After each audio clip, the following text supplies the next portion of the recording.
আজকে আমাদের second day প্রীতমকে ছাড়া। আজকে দিনটাই লাস্ট, কালকে প্রীতম চলে আসবে সকাল সকাল। তো আমরা মা ছেলে দুজনে মিলে রাত ভর বেশ সুন্দর 2টো অবধি গল্প গুজব করে খেলাধুলো করে 2টোর পরে ঘুমিয়েছি। আর এদিকে সকালবেলা উঠেছি ওই 8টা সাড়ে 8টা নাগাদ। এখন বাজছে 10টা, আমাদের এখন ব্রেকফাস্ট রেডি।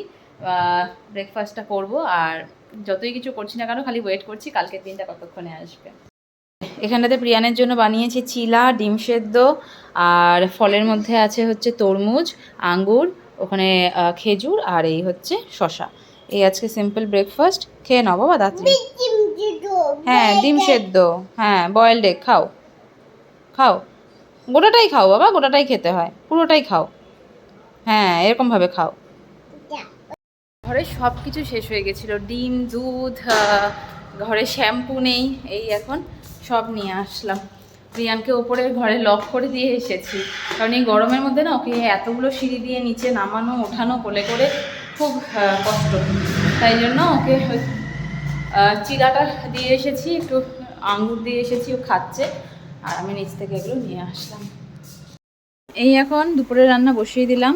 এখানটাতে ডিম, পেঁয়াজ, এখানে একটু সোয়াবিন আছে, সবগুলোকে একটু ফ্রাই করে নিয়ে ভাতটা মিশিয়ে এটা দিয়ে একটু ভাত ভাজা করে নেব।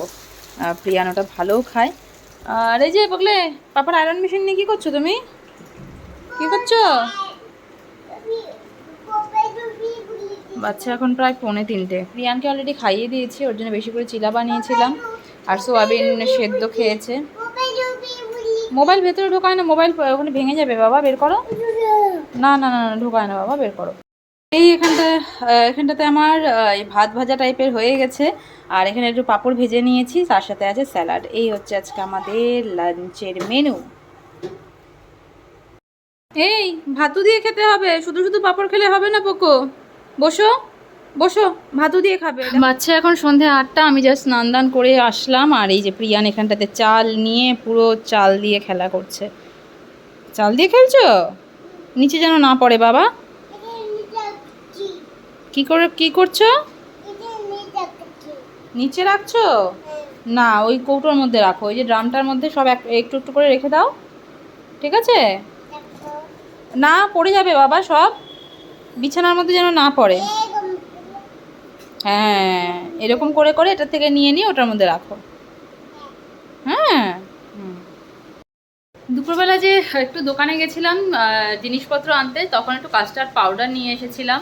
তো একটু প্রীতম সেই যাওয়ার আগেই খেতে চেয়েছিল কাস্টার্ড, বাট আর সেটা বানানো হয়ে ওঠেনি। তো ভাবলাম কালকে আসবে, আজকে একটু বানিয়ে ফ্রিজ যখন আছেই রেখে দিয়ে এসে ওটা দেখলে পরে একটু খুশি হবে। তো এখন আমি কাস্টার্ডটা বানাবো। ফল শুধু আছে হচ্ছে ওই কি আছে, তরমুজ আছে, আর একটুখানি আঙ্গুর আছে।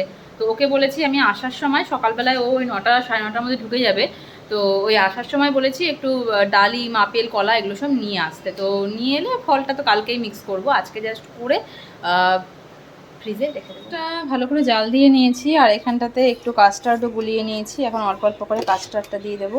অনেক দিন পর আছে কাস্টার্ড বানাচ্ছি, সেই বহু যুগ আগে কাস্টার্ড বানিয়েছিলাম, তারপরে আর বানাবো করে বানানোই হয় না। দেখা যাক কেমন হয় এতদিন পরে। এই এখানে কাস্টার্ডটা নামিয়ে নিয়েছি, এর মধ্যে এখন দেওয়া বাকি আছে ফল, ড্রাই ফ্রুটস, এগুলো সব কিছু। এই যে এখানটাতে একটু আঙ্গুর ভিজিয়ে রেখেছি, আর এখানে একটু কাজু আর কিশমিশ রেখেছি। এবার এইটুকু কাস্টার্ড পাউডার আর লাগেনি, এটা বেঁচে গেছে। তো এখানে দুধ দিয়ে এখন বানাচ্ছি একটু সন্দেশ।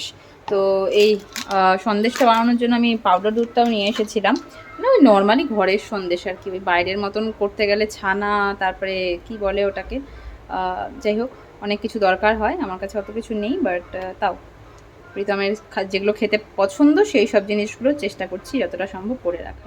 প্রিয়ানকে জাস্ট খাইয়ে দিলাম, আর এই যে এখানটাতে কাস্টার্ড, এর মধ্যে আরও ফ্রুটস থাকবে, কালকে আরও অ্যাড করব, ডালিম, কলা সব কিছু। আর এই হচ্ছে সন্দেশ যেটা বানানোর চেষ্টা করেছি। আপাতত এখন এটার চেহারা এরকম। ও কতগুলো হাতি! প্রিয়ানের খাওয়াও হয়ে গেছে, আমারও ডিনার কমপ্লিট। এখন এটাকে ঢুকিয়ে দেবো আমি ফ্রিজে, কালকের মধ্যে সন্দেশটা আশা করি হয়ে যাবে, আর কাস্টার্ড তো হয়েই থাকবে। তো এটা এখন যাবে ফ্রিজে। তো রান্নাবাড়ি তো মোটামুটি যেটা করার কালকের জন্য হয়ে গেছে, আজকে খাওয়া দাওয়া কমপ্লিট। এবার যেটা বিশাল বড় কাজ, যেটা সব থেকে ইম্পর্টেন্ট কাজ, সেটা আমি দেখাচ্ছি। যেটা আমার এখন রাত বাজছে 10:30, পকোকে ঘুম পাড়াবো, তারপরেই আমার এগুলো সব কাজ করতে হবে। কি কি সেটা দেখাচ্ছি। এই যে ঘরের অবস্থা এই, এবার 2-3 দিন পরে প্রীতম আসবে, ঘরের এই অবস্থা দেখলে পরে তো মুশকিল। তো ঘরটা ঝাড় দিয়ে মুছবো। আর সব থেকে মানে যেটা দেখলেই আমার ভয় লাগছে সেটা হলো গ্যাসটাকে পরিষ্কার করে এই এতগুলো বাসন ধোয়া আর এই তাকটাকে একটু খালি করা। তো জানি না এগুলো কখন করব আমি, রাত হয়তো 12টা-1টা বেজে যাবে। তো পকো এখন ঘুমো দেবে? ও ওদিকে আবার আলু বিছানার মধ্যে, ঘুমো দেবে বাবা? ঘুমো দেবে? চলো, দেবে না? আচ্ছা, এই বাচ্চা এখন রাত 12টা, প্রিয়ান জাস্ট ঘুমোলো। আমি ঘরটা খালি ঝাড় দিয়েছিলাম, ঝাড় দেওয়ার পরেও এই যে ঘরের অবস্থা এই, মানে আঠার মতন না, ফল হোক, খেজুর হোক, কিশমিশ হোক, যা যা দেই ওকে সারাদিনেও এরকমভাবে ওটা দিয়ে মানে ঘষে ঘষে সেই জিনিসটার দাগ বসিয়ে দেয়, যেটা না মুছলে হবে না। আর এই যে একবারে সব বাসনগুলো জমিয়েছি, এখন প্রথমে গ্যাসটা মুছবো, গ্যাসটা মুছে তাকটা পরিষ্কার করে তারপরে বাসনগুলো ধুয়ে তাকে রাখবো। তো যাই হোক, জানি না 12টার থেকে কটা অবধি বাজবে, আর লাস্টে শোয়ার আগে আমি ঘরটাকে মুছে দেবো।